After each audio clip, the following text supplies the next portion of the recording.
հարցերը նրանց քննարկել նայել, հասկացա։ Պարոն Ղազարյան, գույքային իրավունքի կամ գույքի փոխհատուցման մասին, որ ասացիք, որ ինչ-որ բայից այդ հարցը շատ ավելի սուր է դրվելու Ադրբեջանի առջև, այն ինչ պետք է լինի,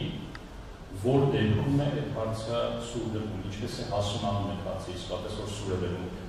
Թուրքիայի օրինակը բերեցիք, որ 40 տարի անց փոխհատուցման այսպես պատրաստականություն հայտնեց Անկարան, Թուրքիան, ինչ պետք է լինի, որ Ադրբեջանը դրան դնի։ Դե 40 տարում նախորդեցին բազմաթիվ պրոցեսներ, առաջերտին պետք է քաղաքացիները, արցախցիները իրենց իրավունքին տեր գան, այսինքն նրանք պետք է դիմեն միջազգային հատկանիշներին, եթե ունեն իրենց հետաքրքրության թղթերը, թեկուզ պատճենները, կամ կարող եք մեզ դիմել, այսինքն առաջերտին պետք է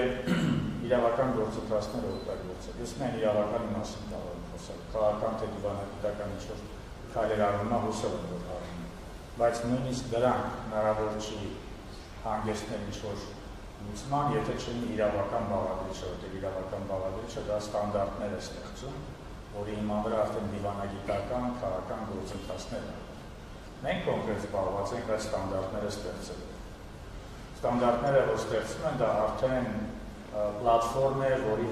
հիման վրա արդեն միջազգային հարթակներում պրոցեսներ են տեղ։ Դա պլատֆորմը անընդհատ փոփոխվում է զարգանում։ Հիմա առաջին մի քանի տարվա ընթացքում Ադրբեջանը կարող է ասել, հայերը իրենց կամքով են գնացել, բայց հետո հասկանում է, որ ոչ մեկը չի արել։ Հետո փորձել է այլ նարատիվ, որ հայերը կարող են վերադառնալ։ Այդ դեպքում հարցն է, իսկ ո՞ր են ընթացակարգերը պետք է լինեն բարձր մատչելի, ասենք Արցախ օրինակ, որևէ ընթացակարգ, ինչպես օրինակ հիմա Ադրբեջանի պահանջում են ստեղծել հանձնաժողով փոխհատուցելու համար Սարգսյանները, չէ՞։ Հիմա հանձնաժողով գնում, Ադրբեջանը գնում է, բանավորացնում է կա հանձնաժողովը, Հայաստանի կառավարությունը ասում ուր է որ կա, որ դա մատչելի չէ։ Եվ Ադրբեջանը ձգձգում է այդ երկխոսությունը։ Այսինքն տարիների ընթացքում Ադրբեջանի ռեսուրսները տեղեկատվական կլինեն, իրավական կլինեն, դա մաշվելու են, որտեղ Ադրբեջանը չի կարող անդադ նույն բանը կրկնել։ Իսկ ընթացքում իրավական ստանդարտներ են մշակվում։ Տեսեք իրենք 2 տարի ասում են, 1 տարի ասում են, Լաչինի Միջանցքի փակ չի, հենց դատարանացած փակ է, ամբողջ աշխարհացած փակ է։ Իրավական ընթացակարգերը ուղղակի ժամանակ են պահանջում։ Հիմա դեռ, ասենք, եվրոպական դատարանը լցվում է այդ գործերով։ Մարդուրանքների կոմիտեն դեռ լցվում է այդ գործերով։ Վաղ թե ուշ, մոտակա ժամանակաշրջանում, կարծեմ առաջին արդեն դատական ակտեր են գնում, որոնք ստանդարտներ են նշում, որտեղ ամենակիչը ասվել է, որ հայերը բռնի տեղահանվել են և փոխհատուցում չեն ստացել։ Դա դառնում է արդեն պատմական փաստ։ Ադրբեջանը չի կարող է դրան առաջադրել։ Չի կարող ասել ոչ, թող չվերադառնի, սկսել է մանևրը։ Հա, վերադարձեք, ինչ-որ ընթացակարգեր ստեղծի, կիսատ և այլն, բայց տարիների ընթացքում արդեն հարցը ավելի կոնկրետ է դրվելու և հիմա տեսեք, եթե վերցնենք Հյուսեյն Կիպրոսի օրինակը 74 թվականի բռնի տեղահանեցին, 85 թվականի սահմանադրության ուժով ազգայնացրեցին ամբողջ գույքը։ Հենց այդ սահմանադրությունը ընդունվեց, ամբողջ աշխարհը ասաց դա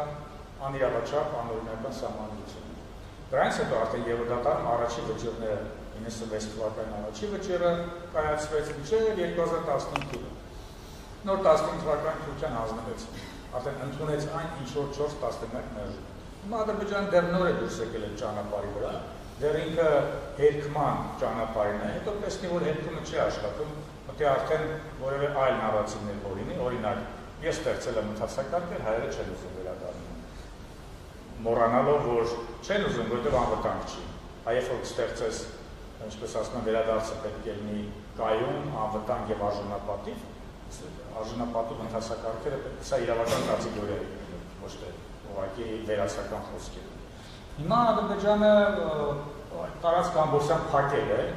ըստ էության Եվրոպայի խորհրդի տարածք է, Արցախի տարածքը, բայց ամբողջությամբ ոչ գոտի է,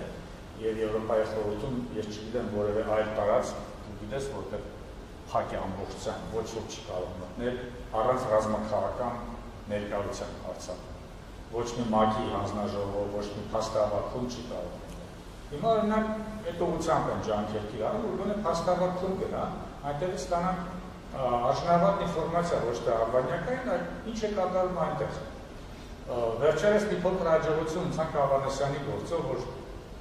Ավանեսյանի գործով Եվրոդատանը շուտապույտ կերպով կոմունիկացրեց Գանգատն դեմ Ադրբեջանը, որը անսպասելի էր։ Եվ Ադրբեջանը տեսնեք ինչ գեղեցիկ նկարներ ուղարկի Ավանեսյանի մասին, կարծես թե սանատորիայում։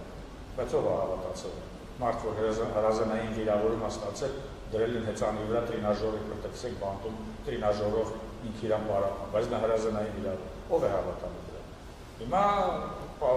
Ադրբեջանի պարտավորեցրել է, որ Ավանեսյանը հնարավորություն տա զանգի իր քրոջը եւ զանգի փաստաբաններին Հայաստան։ Բնականաբար չի անում Ադրբեջանը։ Բայց այս վարկագիծը Ադրբեջանը չի կարող փաստամյակներ պահել։ Ուղղակի մենք կոնկրետ իրականորեն տրամադրված ենք տասնամյակների վրա աշխատել։ Մենք չենք մտածում վաղ այս process-ը ավարտվելու։ Դրա համար արցախցիներն ես կհորդորեի շատ դժվար է կներեք կարելի արցախցիներ, որովհետեւ դուք պետք է տանջանքներ եք գրել, բայց պետք է պատրաստ լինել սա երկարատև process է, այնպես ինչպես պատրաստ է Ադրբեջանը երկարատև տասնամյակներով անընդհատ մանևրելով, ստեղծելով կեքս նարատիվներ ձգձգելու, միակ բանը ձգձգելու, այնպես էլ մենք պետք է պատրաստ լինենք։ Սա օրացույց չէ, կալենդար չէ, որ այ վաղը մենք սա ավարտելու ենք, վաղը չենք սա հասնենք։ Սա երկարատև process է, որը պետք է մենք պատրաստ լինենք գործընկերներ համաձայնից հետ, այսպես է պատասխանը։